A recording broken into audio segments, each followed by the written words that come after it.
All right, all good. Arrows, Marcus Spot. Ladies and gentlemen, here's Andrew. Hello everyone, I'm glad to be here. I know you guys are probably off the long weekend, so it's good, nice and refreshed. I know I've done one-on-ones with a couple of you guys, but not really, so no one knows who I am. So again, like in this presentation, I'm not going to bore you guys too much talking about the business, more just going to talk about myself and my story. So where does it start? So quick little rundown, my stats real quick. So I'm 24 years old, okay? I've got a sales and marketing, that's kind of my specialty. Overall, I'm a pretty nice guy, depending on who you ask. And it's been a very long and hard journey these last 24 years. So I've got a lot to teach you guys, and there's something that you can learn from my long journey, all right? And so I guess the story I got to bring it back to, I guess where it starts from is from my parents. So my mother is Chinese, my dad is Lebanese. They met in New Zealand in the 90s, and bada bing, bada boom, came out two twins. So I actually have a twin brother. His name's Adam. You guys haven't met him yet, but soon I'm sure you guys will. And yeah, together we are born and raised in New Zealand. And so I grew up in East Auckland, so I was raised around in the Howick area, Howick and Botany, that's where I grew up. And just being a East boy, I was into video games, playing Call of Duty a lot when I was young, playing basketball, loved playing basketball, skating around, loved being outdoors. To stay out of trouble, you gotta get into as many activities as you can, right? Recently got into playing golf, so definitely need to verse some of you guys here. And I love doing like Muay Thai, and I still play basketball, and I'm a sauna junkie, so that's something about me. I love the sauna, so that's my jam. So we'll take it back sort of when I was 14 years old. People go through a midlife crisis, right? I would say I went through like an early life crisis, right? So I remember I was like 14 years old, and I'm thinking like, yo, what do I want to do with my life, right? And then I was thinking, so I'm looking at some of my heroes, and I thought I was going to be an NBA player, right? So growing up, everyone, especially a guy, you want to be a sports athlete, right? And then I was like, I didn't grow past 6 foot, so I'm like, it's probably not going to happen. So then I looked into like philosophy during that time a lot. So I was learning, what did the great minds think before me? So I was learning into, Western and Eastern philosophy, and I was like, who am I, right? And a lot of the heroes that I look up to were changed to a lot of business people. And I found about entrepreneurship, this word of, being your own boss and F everyone else, and you're going to work for yourself and be rich, right? So I was like, yeah, that sounds like me. And my parents, growing up, they've never worked for someone. I've always seen them do their own thing. My dad he was a car dealer. He had his own mechanic shop. He had his own business in Epsom. So he's always, and my mom helped my dad with his business. So that's kind of ingrained in me to be entrepreneurial. And yeah, so I thought, by 14, when I leave high school, by 18, I'm going to be a millionaire, right? Obviously, life isn't as easy as that. There's a lot of journeys along the way. So I did a bunch of stuff. Starting off, I was working as a paper boy. So, delivering papers, making some money, saving it. And then I would save up money and buy Jordans. So and Kanye was making shoes at the time. You would wait in line during midnight or whenever, and then you would buy the shoes for like $300. You could resell them for like $1,000, right? So it was a real reselling business. So and then I worked at Pack and Save, Hallenstein's, conveyor belt, lifting boxes, cleaning houses, working at a jewelry store. There's a whole bunch of jobs. Never was a good employee, right? I'm sure a lot of you guys can relate. So after that, I was like, I finished from school, and I went to Sancta Maria. Finished from school, I realized, I probably have to go to uni.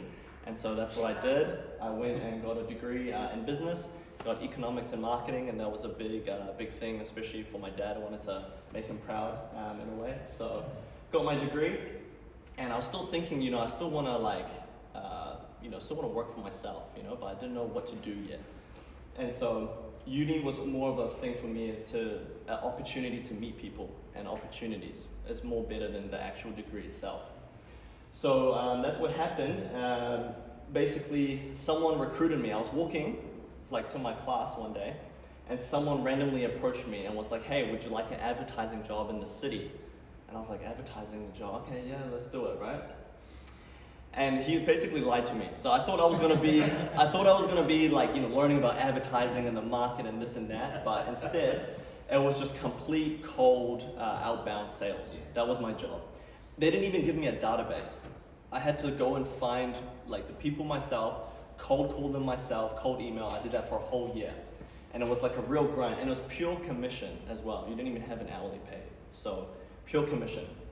But that was good. For me, I was like making pretty good money, I would say, for someone, I was like 4th or 5th year working in the corporate life. But in my first year, I was making some pretty good bank, because I was really, really got into it.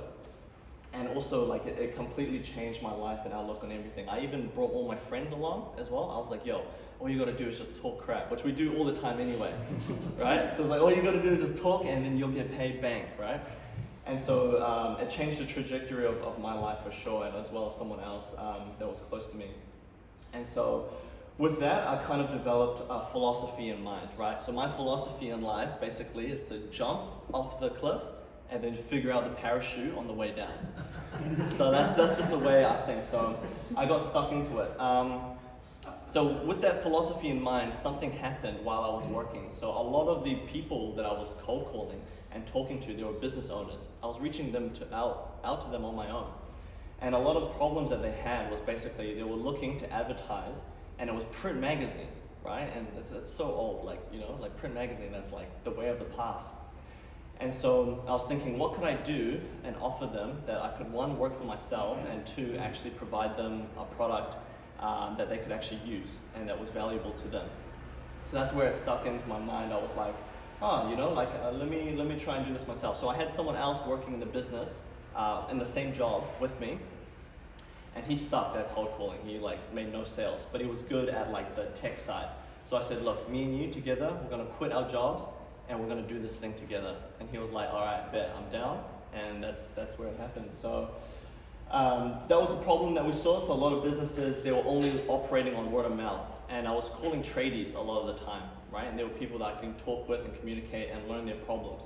And so with word of mouth, you can only get so far, right? You've got your problem, you've got your customers at the top, your business at the bottom. To get from A to B, you've got to go through different channels. And so most of them were just on word of mouth, and I was like, we got to do something more.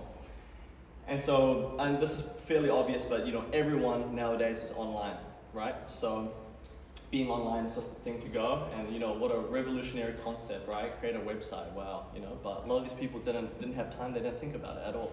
So that's where GMFB started, right? So we're going in our first, that was our first year in business. When I started, I only had my laptop and a phone, and I was going into different rooms at the university, just calling out of there. And then eventually got my own office, and it's been quite a journey so far. So we had a really busy first year. So we're just reaching out to a lot of new people, asking them they would agree to work with me, and they would give me a shot. And I was really grateful, and one thing led to another, and I just had a list of just a lot of people. And our first year, this is just like a quick glance of the amount of people that I worked with, but you might recognize someone, eh? Okay. So in our first year, it was really a blessing, just like the amount of people that were willing to give a young guy a shot that they didn't know, but they were willing to work with. So we did a lot in our first year. So that kind of brings me now to what is it that we can do for you, right? So what is our main thing? Our main thing with me, with a sales background, my whole philosophy as well with this is we need to get your business more sales, right? It doesn't matter about this and that. If it's not making you money, then there's no point really into what we're doing. So, and the beauty about the West is that, in the West, we don't need to compete on price, right? In Asia and other places, you try and be the cheapest you can be, and that's how you win, right? In the West, we've got a beautiful thing called marketing. Right, so you don't have to compete on price at all. You can build a brand, you can show that you're trustworthy, you can show that you do good work, and that's our competition, right? So that's what we do, is we make you a new website to try and fit that criteria and that goal. So this is our plan really, is to win the clients. You got to be winning tenders, and you have to put your best foot forward. And so I like to think of a website as an online business card. So when you hand someone your business card, that's where you're trying to present yourself in a good way. A website helps you do that. Other good reasons for having one, stay competitive in the marketplace, try and reflect your brand and your quality of work. So this kind of hits home, right? So I want to show you, Mark was actually, so he's my good friend from high school, but He was one of the first people to actually give me a shot as well. So I told him like, look, I want to try to do this with you. If it works, then it works. And so someone like Mark, the results really speak for itself. So when you're someone new coming out, you don't have word of mouth at all. You're just a complete new business. So who's going to give you work, right? You have to put yourself out there. So what we did is we made him a website and we got him in front of the right people. And from there, it just grew and grew. And so this is our process right now. So we build a trustworthy brand. So that's by having your website and socials in place, and 2, get you ranked on Google with SEO. And then that brings in good quality leads. And so from there, you've got good branding, you've got your good traffic that comes through. You can start to convert those leads and get sales, and close sales from it. So I just want to quickly talk about some of the challenges that I faced in my first year. So obviously we're moving and we're trying to hire new employees. So that's definitely something that's a bit of a challenge. I've never done that before. So managing people, that's something that's quite different. Another thing as well, which was like adding extra value. So one of my clients, I had a story one time. So one of my clients came up to me and was like, this isn't working for me. And I was thinking, I got you leads, right? I'm seeing that people are coming through and they're viewing your stuff. So what's the problem?